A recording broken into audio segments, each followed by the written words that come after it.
కర్కాటక రాశి వివాహ జాతకం 2024 వివాహితులు సంవత్సర ప్రారంభంలో కొంత ఒత్తిడిని ఎదుర్కోవలసి ఉంటుంది.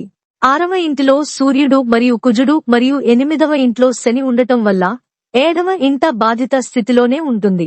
సప్తమ స్థానానికి అధిపతి అయిన శని స్వయంగా 8వ ఇంటికి వెళితే వైవాహిక జీవితంలో టెన్షన్ మరియు వివాదాలు ఏర్పడవచ్చు. ఈ సంవత్సరం మీరు చాలా శ్రద్ధ వహించాలి, ఎందుకంటే మీ జాతకంలో వైవాహిక జీవితానికి సంబంధించిన పరిస్థితి అనుకూలంగా లేకుంటే మరియు మీ గ్రహ పరిస్థితి కూడా సరిగ్గా లేకుంటే ఈ సంవత్సరం విడాకుల పరిస్థితి ఉండవచ్చు.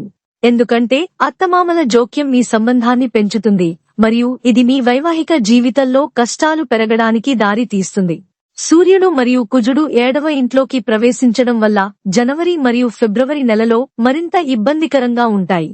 ఇది మీ జీవిత భాగస్వామి ప్రవర్తనలో దూకుడును పెంచుతుంది మరియు ఇద్దరి మధ్య తగాదాలకు దారితీస్తుంది. ఆగస్టు నుండి మీకు అనుకూలమైన సమయం ప్రారంభం కావచ్చు. అప్పటి వరకు మీరు ప్రత్యేక శ్రద్ధ వహించాలి. మీరు ఒంటరిగా ఉండి మంచి జీవిత భాగస్వామి కోసం చూస్తున్నట్లయితే ఈ సంవత్సరం మీరు మీ శోధనను కొనసాగించవలసి ఉంటుంది.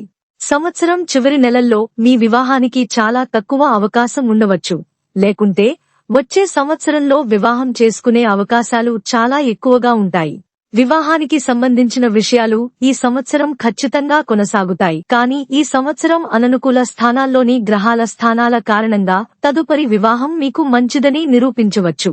అయితే మే 1న బృహస్పతి 11వ ఇంట్లో కూర్చొని 5వ మరియు 7వ ఇంటికి అంశగా ఉంటాడు. ఆపై సంవత్సరం రెండవ సగం వైవాహిక జీవితంలో ప్రేమను పెంచుతుంది మరియు వివాహితులకు వివాహ సంబంధాలను అనుకూలంగా మార్చడంలో క్రమంగా సహాయపడుతుంది.